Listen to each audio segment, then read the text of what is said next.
വരുന്ന ഒരു കുട്ടിയെ സംബന്ധിച്ചിടത്തോളം ഞാൻ നേരത്തെ പറഞ്ഞു, ഒരു ഹൈപ്പർ ആക്ടിവിറ്റിയുടെ ലക്ഷണം എന്ന് പറഞ്ഞു നോക്കിയേ, ഓടിക്കൊണ്ട് നടക്കും അല്ലെ, ഓടിക്കൊണ്ട് നടക്കുന്ന ഒരു ഹൈപ്പർ ആക്ടിവിറ്റി. അപ്പൊ അവന് എന്ത് വേണം? ജോയിന്റുകളുമായി ബന്ധപ്പെട്ട് അവന്റെ സെൻസറുകൾ വർക്ക് ചെയ്യിപ്പിക്കണം.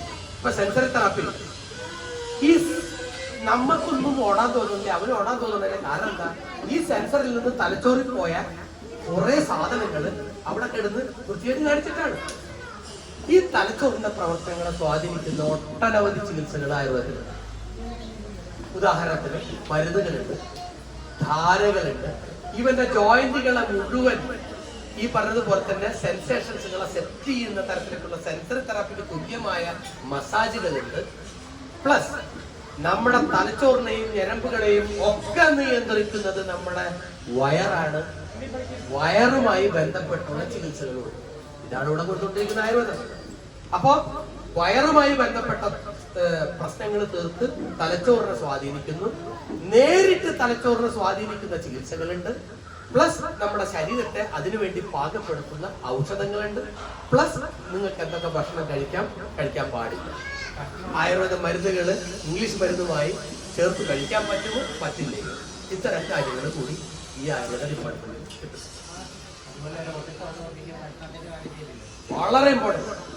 ഓട്ടിസമുള്ള കുട്ടികളുടെ വയറ് എന്ന് പറയുന്നത് നമ്മുടെ ഒക്കെ വയറും പ്രത്യേകത എന്ന് പറഞ്ഞു കഴിഞ്ഞാല് നമ്മുടെ ശരീരത്തിൽ ഇപ്പൊ നിങ്ങളിപ്പോ എത്ര കിലോഗ്രാം ഭാരമുണ്ട്? ഒരു 85. ഈ 85 കിലോ ഉള്ള നിങ്ങളുടെ ശരീരത്തില് ഏകദേശം 32 ട്രില്യൺ കോശങ്ങളാണ് ഉള്ളത്. ഓക്കെ, ഒരു 13 പൂജ്യം കൂടി കൂട്ടില്ല, 32 കോശങ്ങളാണ് ഉള്ളത്. ആ കോശങ്ങളുടെ 3 ഇരട്ടി എണ്ണം അണുക്കള് നിങ്ങളുടെ ശരീരത്തിലുണ്ട്.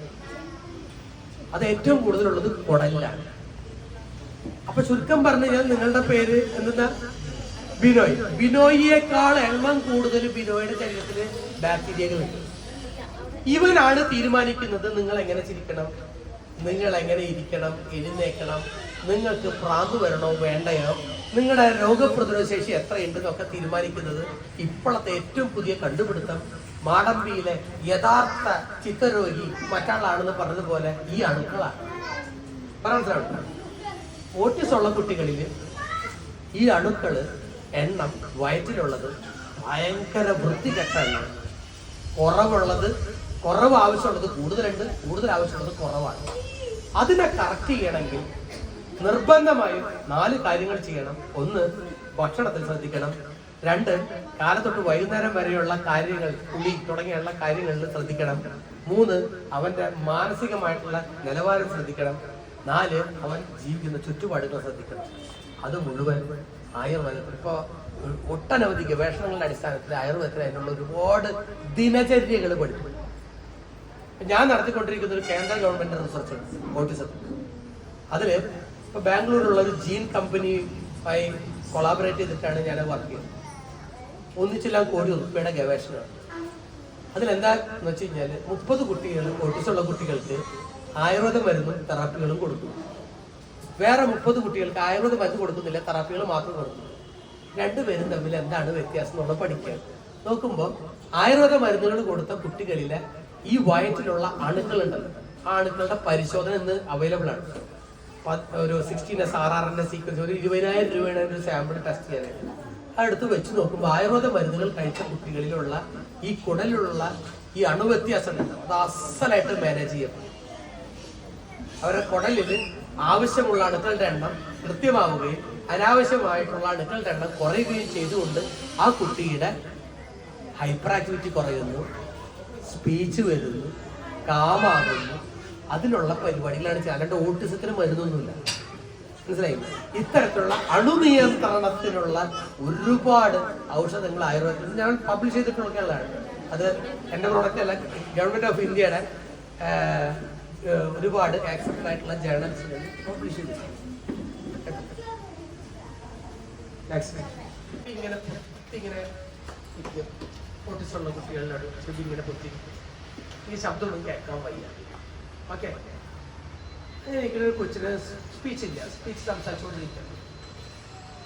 അപ്പൊ ഇവിടെ നമ്മുടെ ഈ പരിസരത്ത് ഒരുപാട് ശബ്ദങ്ങളുണ്ട്. ഇവന് ശബ്ദം പറ്റുന്നില്ല. അപ്പൊ ആ നേരത്ത് സ്പീച്ച് തെറാപ്പിസ്റ്റ് സ്പീച്ച് ചെയ്യുമ്പോൾ ഇവനോട് കൈയെടുക്കാനും പറഞ്ഞതൊക്കെ ചിലപ്പോൾ കൈയെടുക്കുന്നുണ്ടാവും. ഈ തെറാപ്പിസ്റ്റ് പറയുന്ന 45 മിനിറ്റിലുള്ള തെറാപ്പിയിൽ ഒരു 10% പോലും അവനെ ഏശില്ല. അതേസമയം അവനെ സെൻസറിൽ കൊണ്ടുപോയിട്ട് അവൻ ഈ പറഞ്ഞ സെൻസറി തെറാപ്പിസ്റ്റ് നോക്കിയിട്ട് പറയാണ്, അവൻ ഈ പറഞ്ഞ തന്നെ ഓഡിറ്ററി ഭയങ്കരമായിട്ട് ഉണ്ട്, അത് മാനേജ് ചെയ്തുകൊണ്ട് വേണം ചെയ്യാന്ന് പറയുമ്പോൾ അവരവിടെ പ്രത്യേക തരത്തിലുള്ള മ്യൂസിക് തെറാപ്പിയും സാധനങ്ങളൊക്കെ വെച്ചുകൊണ്ട് ഈ സാധനം ചെയ്തിട്ട് സ്പീച്ച് തെറാപ്പി ചെയ്യുമ്പോൾ അവനത് ഒരു 30%, 40% തെറാപ്പി എഫക്റ്റീവ് ആവാൻ തുടങ്ങും. കുറച്ച് നേരം നമ്മൾ ഈ സെൻസറി തെറാപ്പികൾ കൊടുത്തിട്ട് സ്പീച്ച് തെറാപ്പി ചെയ്യുമ്പോൾ 100% സ്പീച്ച് തെറാപ്പി എഫക്റ്റീവ് ആവും. അല്ലാണ്ട് അവൻ എത്ര കണ്ട് സ്പീച്ച് ചെയ്തിട്ട് ചിലപ്പോൾ കാര്യമുണ്ടാവും. ആയുർവേദവുമായി ബന്ധപ്പെട്ട ചോദ്യങ്ങളൊന്നുമില്ലേ?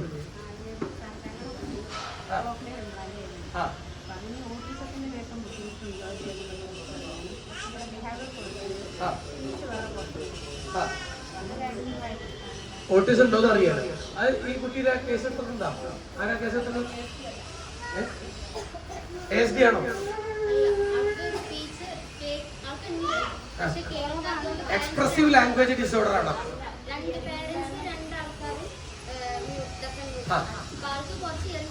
ശരിക്കൊരു പ്രശ്നമുള്ള കുഞ്ഞാണ്. അതെ. അപ്പൊ ആ കുട്ടിയിൽ ഇപ്പൊ നമ്മുടെ പുതിയ സയൻസ് ആൻഡ് ടെക്നോളജി ഒക്കെ വന്നപ്പോൾ കോക്ലിയർ ഇംപ്ലാന്റേഷൻ ചെയ്യാനായിട്ട് പറ്റും. ശരിക്കും പറ്റും. ഇനി ആ കുട്ടിയിൽ ചെയ്യേണ്ടതെന്ന് വെച്ച് കഴിഞ്ഞാൽ നമുക്കൊക്കെ സംസാരിക്കാൻ പറ്റുന്ന സെറ്റുള്ളതിന്റെ പേരില്ല. പിന്നെ ആ സംസാരം ഡെവലപ്പ് ചെയ്തെടുക്കണം. ഇപ്പൊ എത്ര വയസ്സാണ് കുട്ടിക്ക്? 4.5 വയസ്സ് വരെ ശബ്ദം കേൾക്കാതിരുന്ന കുട്ടി, 3 വയസ്സ് വരെ ശബ്ദം കേൾക്കാതിരുന്ന കുട്ടി ആ തലച്ചോറ് ഭയങ്കര വ്യത്യാസമുള്ളതാണ് നമ്മളെ കണ്ടത്. ഒരുപാട് സ്വഭാവത്തിൽ തന്നെ മാറ്റങ്ങൾ വരുന്നു. ആ മാറ്റങ്ങളെ മുഴുവനും തിരിച്ചെടുക്കണം. ഏതിലൂടെ? ശബ്ദത്തിലൂടെ പ്ലസ് സ്വഭാവ തെറാപ്പിയിലൂടെ. ആ സ്വഭാവം വരെ നമുക്ക് മാറ്റിയെടുക്കണം. സംസാരം മാത്രം പോരാതെ. അപ്പൊ സ്പീച്ച് തെറാപ്പിക്കൊപ്പം തന്നെ ആ ബിഹേവിയർ തെറാപ്പി കൂടി കൊടുത്തുകൊണ്ട് ആ കുട്ടിയിൽ നല്ല സ്വഭാവങ്ങൾ കൂടി ഉത്പാദിപ്പിച്ചെടുക്കാൻ കഴിയണം. സ്പീച്ച് മാത്രം പോരാ, കുട്ടിക്ക് ഓട്ടിസല്ല. അതെ. ഓരോ ദിവസവും കൊടുക്കുന്ന തെറാപ്പികൾക്ക് അത് ഓരോ ദിവസവും അവന്റെ അന്നത്തെ മൂടും ഇവര് 3 മാസത്തിനുള്ളിൽ അച്ചീവ് ചെയ്യണമെന്ന് വിചാരിച്ചിട്ടുള്ള കുറെ ടാർഗറ്റ് ഉണ്ടാവും. ആ ടാർഗറ്റുമായി ബന്ധപ്പെടുത്തിയിട്ടായിരിക്കും അന്നത്തെ ടാസ്ക് അവർ തീരുമാനിക്കുന്നത്. ആ ടാസ്ക് കുറെ ദിവസം കൊണ്ടുപോകാനുള്ളതായിരിക്കില്ല പലപ്പോഴും. അത് അന്നത്തെ ദിവസമാണ് തീരുമാനിക്കാൻ അവർക്ക് കഴിയുള്ളൂ. അത് നമുക്ക് എനിക്ക് ഇപ്പൊ ഞാൻ ആയുർവേദ ഡോക്ടറാണ്, എനിക്ക് പോലും തീരുമാനിക്കാൻ പറ്റില്ല. എനിക്ക് നിർദ്ദേശം കൊടുക്കാൻ പറ്റുക, ഞാൻ ഇവരുടെ അടുത്ത് നിർദ്ദേശം കൊടുക്കാറെന്ന് വെച്ച് കഴിഞ്ഞാൽ, ഇതാ ഇന്ന കുട്ടി ഇത്ര സ്കോറുള്ള കുട്ടിയാണ്, 3 മാസത്തിനുള്ളിൽ നമുക്ക് അച്ചീവബിൾ ആയിട്ടുള്ള ടാർഗറ്റ് ഇതാണ് കേട്ടോ. ആ ടാർഗറ്റ് പറയുമ്പോഴേക്കും അവർക്ക് ക്ലിക്ക് ആവാൻ തുടങ്ങും. അതെ, അങ്ങനെയാണെന്നുണ്ടെങ്കിൽ സാറ് പറഞ്ഞാൽ ഇതാ ഇന്ന ടെക്നിക്കുകൾ ഈ കുട്ടിക്ക് ചെയ്യാൻ പറ്റും, ആ വേറെ കുട്ടിക്ക് വേറൊരു സാധനം ചെയ്യാൻ പറ്റും. അതുകൊണ്ട് പലപ്പോഴും എന്തുണ്ടാവുക വെച്ച് കഴിഞ്ഞാൽ, ഇന്ന് ഒരു സാധനം കൊടുത്തു കഴിഞ്ഞാൽ അത് പലപ്പോഴും റിപ്പീറ്റ് ചെയ്യാൻ പറ്റാറില്ല. പക്ഷെ അതിനോടനുബന്ധിച്ച് ഒരു വർക്ക് നിങ്ങൾക്ക് തരും വീട്ടിൽ നിന്ന് ചെയ്യാനായിട്ട്. ഹോംവർക്ക് നിർബന്ധമായിട്ട് കൊടുക്കും. ആ ഹോംവർക്ക് വീട്ടിൽ നിന്ന് ചെയ്തു വന്നു കഴിഞ്ഞാൽ അടുത്ത ദിവസത്തെ വർക്ക് കുറച്ചും കൂടി ഡിഫറെന്റ് ആയിരിക്കും. പിന്നെ അകത്ത് ചെല്ലുമ്പോൾ നിങ്ങൾ കാണുന്ന വർക്കുകൾ ചിലപ്പോൾ ഒരു തരം ഇങ്ങനെ മാല ഇങ്ങനെ എണീക്കലായിരിക്കും. ഒരു അപ്പൊ തന്നെ പറയുണ്ടാവുക ആ കുട്ടീനോട്, ആ മൂലയ്ക്ക് ആ സാധനം എടുത്തിട്ട് മണി കൊണ്ടിട്ട് ഇവിടെ വന്നിട്ട് കോർക്കാൻ പറയാം. നിങ്ങളിത് കാണുമ്പോൾ ഇതിനിപ്പോ ആ മൂലയ്ക്ക് പറഞ്ഞയച്ചത് ഇതൊരു കൃത്യമായിട്ടുള്ള ഉദ്ദേശം. അവൻ അവിടം വരെ പോണം, ആ സാധനം എടുക്കണം, അവന്റെ എനർജി റിലീസ് ചെയ്യിപ്പിക്കണം, എന്നിട്ട് വേണം ഇവിടെ കൊടുത്തിട്ട് സാധനം തോർപ്പിക്കാനായിട്ട്. അപ്പൊ അവിടെ ഒരു ആക്ടിവിറ്റി ഒരു സൈക്കോളജിസ്റ്റ് അല്ലെങ്കിൽ ഒരു സെൻസർ ഇന്റഗ്രേഷൻ തെറാപ്പിസ്റ്റ് പറയുന്നുണ്ടെങ്കിൽ അതിന് 10-15 ഉദ്ദേശങ്ങളുണ്ട്. ഈ ഉദ്ദേശങ്ങൾ നമുക്ക് സാധാരണക്ക് മനസ്സിലാവില്ല. ആ ഉദ്ദേശങ്ങൾ മുഴുവൻ ഇവര് വെച്ചിട്ടുള്ള ഈ 3 മാസത്തിനകത്തുള്ള ടാർഗറ്റിൽ പെട്ടിട്ടുണ്ടാവും. ആ ഉദ്ദേശങ്ങളോട് കൂടിയ സാധനങ്ങളാണ് ഇവർ കൊടുക്കുന്നതെന്നുള്ളതിന്റെ പേരിൽ പലപ്പോഴും ഇത് വീട്ടിൽ വെച്ച് നടക്കാറില്ല. ഞങ്ങൾ ഓൺലൈനായിട്ട് പോലും ചെയ്യാറില്ല. ഓൺലൈനായിട്ട് ഇപ്പൊ ചില ആളുകൾ ഇപ്പൊ US-ലും UK-ലും ഒക്കെ ഉള്ള ആളുകളൊക്കെ പലപ്പോഴും ചോദിക്കാറ്, സാറേ നമുക്കിത് ഓൺലൈനായിട്ട് തന്നൂടെ? പിന്നെ ഞാനിപ്പോ ഈ വർഷത്തിൽ 2 തവണ ഇത്രയും ഫ്ലൈറ്റ് കാശ് കൊടുത്ത് ഇവിടെ വരേണ്ട ആവശ്യമുണ്ട്, ഇവിടെ വരുമ്പോ ഇങ്ങനെ കുറച്ച് ഈ സാധനങ്ങളൊക്കെ ഞങ്ങൾ പറയും പറ്റില്ല. കാരണം ഓൺലൈൻ എന്ന് പറഞ്ഞാൽ നിങ്ങളുടെ മുമ്പിൽ ഒരു TV ആണ് ഇരിക്കുന്നത്, അല്ലെങ്കിൽ ഒരു ടാബാണ് ഇരിക്കുന്നത്. കുട്ടിക്ക് അതൊരു ടാബാണ്, മനുഷ്യനല്ല. മനുഷ്യനും ഇരുന്നിട്ട് വേണം ഈ സാധനം ചെയ്യാനായി, അല്ലാണ്ട് കാര്യം നടക്കും. പിന്നെ രക്ഷിതാവ് വേറെ, തെറാപ്പിസ്റ്റ് വേറെ. ഒരു കുട്ടി നിങ്ങളുടെ അടുത്ത് പെരുമാറുന്ന രൂപത്തിലല്ല തെറാപ്പിസ്റ്റിന്റെ അടുത്ത് ഇരിക്കും. മൊത്തം തലച്ചോറ് വ്യത്യാസം വരുന്നത്. ആ ഒരു എൻവയറോൺമെന്റ് ആവശ്യം. അതാണ് അതിന്റെ കാര്യം. ഇനി വേറൊരു ചോദ്യം ചോദിക്കും. അപ്പൊ ബാങ്ക് മാനേജ്മെന്റ് വളരെ ഇമ്പോർട്ടന്റ് ആണ്.